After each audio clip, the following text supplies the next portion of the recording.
Gaza में एक बार फिर इजराइल और हमास के बीच जंग छिड़ गई है। खास बात यह है कि ये लड़ाई तब और तेज हो गई जब अमेरिका के शांति प्रस्ताव की कई शर्तों को हमास मानने के लिए तैयार हो गया था। लेकिन अब उत्तरी गाजा में इजराइल के सैनिकों पर हमास के हमले ने शांति की उम्मीदों को जला कर रख दिया है। दरअसल हमास के हमले में इजराइल के कई सैनिक जलकर मरे हैं। सोमवार देर रात गाजा पट्टी के उत्तरी इलाके में बैत हनून में पैलेस्टीनियन रेसिस्टेंस फ्रंट ने एक बड़ा हमला किया, जिसमें कम से कम 6 इजरायली सैनिक मारे गए और 16 घायल हो गए। कई सैनिकों की हालत गंभीर बताई जा रही है। ये जानकारी इजरायली मीडिया रिपोर्ट से सामने आई है। इस हमले में कुछ इजरायली सैनिक जलकर मारे गए हैं। यह हमला 24 जून को हुए एक पुराने हमले जैसा था, जिसमें उस वक्त 7 इजरायली सैनिकों की मौत हो गई थी।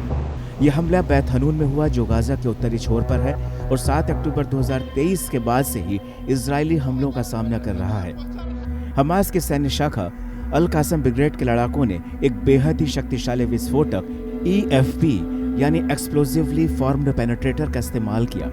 इसे उन्होंने इजरायली प्यूमा बख्तरबंद वाहन APC के ऊपर फेंका, जिससे वाहन में जोरदार विस्फोट हुआ और आग लग गई। वाहन पूरी तरह जल गया और उसे युद्ध क्षेत्र से हटाकर सुरक्षित जगह पर ले जाया गया, लेकिन कई इजरायली सैनिक उसमें जल गए। घायल सैनिकों को इलाज के लिए कम से कम 5 अलग अलग अस्पतालों में ले जाया गया।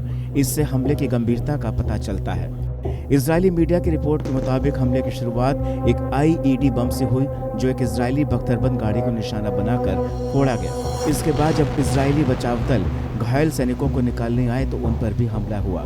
कुल 4 IED एक के बाद एक फोड़े गए। पहला बख्तरबंद वाहन पर, फिर 2 और धमाके बचाव टीमों पर हुए। आखिर में फिलिस्तीनी लड़ाकों ने सीधे गोलीबारी शुरू की, जिससे कई और सैनिक घायल हो गए। हमले के बाद पूरे इलाके में इजरायली हवाई हमले शुरू हो गए हैं और हालात अब बेहद तनावपूर्ण हो चुके हैं। इस हमले से पहले तक इजरायल और हमास के बीच गाजा में 20 महीने से जारी युद्ध में शांति आने की उम्मीद तब बढ़ गई थी, जब आतंकवादी गुट हमास ने कहा कि उसने गाजा युद्ध विराम और बंधकों की रिहाई के लिए अमेरिका की तरफ से पेश किए गए प्रस्ताव पर सकारात्मक प्रतिक्रिया दी है।